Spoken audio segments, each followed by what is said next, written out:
For the vision is yet for an appointed time, but at the end it shall speak and not lie. Though it tarry, wait for it, because it will surely come. It will not tarry. RFID, as you may know, is now converging with payment devices. We've got a couple 100 million RFID-enabled credit cards that have already been issued around the globe. What this means is that payment stations, what the industry calls POS or point-of-sale terminals, what we would call a cash register, are now being equipped all over the globe with the ability to, if someone were to choose to do this, to pay with simply a wave of your hand or just pressing your hand to the reader device. The technology is the same. The RFID device in a credit card is essentially the same device that you can put into your right hand, and I believe Emil Grafstra is going to be talking to us about having a chip in his hand. So the infrastructure is being built in order to do this. When I say it's the same technology, it operates on a slightly different frequency. There's a couple of technical things that would need to be tweaked in order to retrofit this to accommodate an implantable microchip. It could certainly be done. You will simply in the future scan your hand, which has a biochip in it, and debit your account.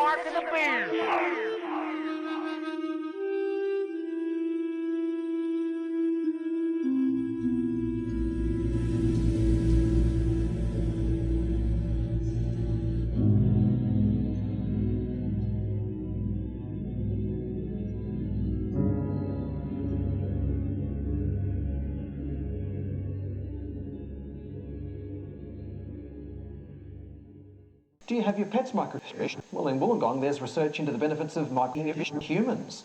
To explain why, we're joined in our Illawarra studio by Dr. Katina Michael from Wollongong University. Welcome to State Focus. Hi Guy, how are you? Very well, thank you. Why do we need to chip humans? Well, there are a variety of reasons why people are looking into helping humans. In the United States, we have thousands of individuals, and many of them are sufferers of different types of illnesses, such as Alzheimer's disease, dementia, schizophrenia, even Hodgkin's disease. And these individuals are hoping that their carers can locate them faster and emergency services can locate them faster if they become unconscious or incapacitated and don't know where they are.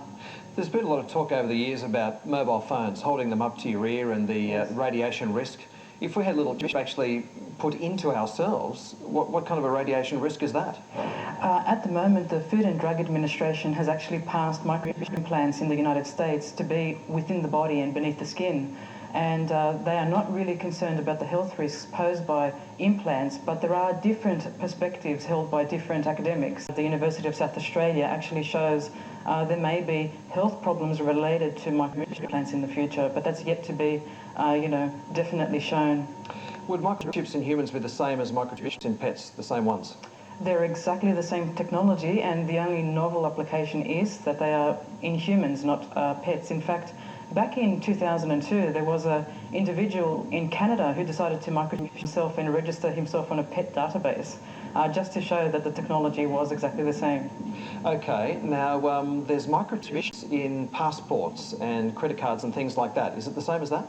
Exactly the same technology, and the only difference is whether you opt for a passive implant or an active implant, and that is the passive implant doesn't have any real onboard intelligence, and the active implant actually has some battery power on it. Microchip is, I think, originally in America, as you alluded to earlier, but what aspect of that research is being conducted in Wollongong?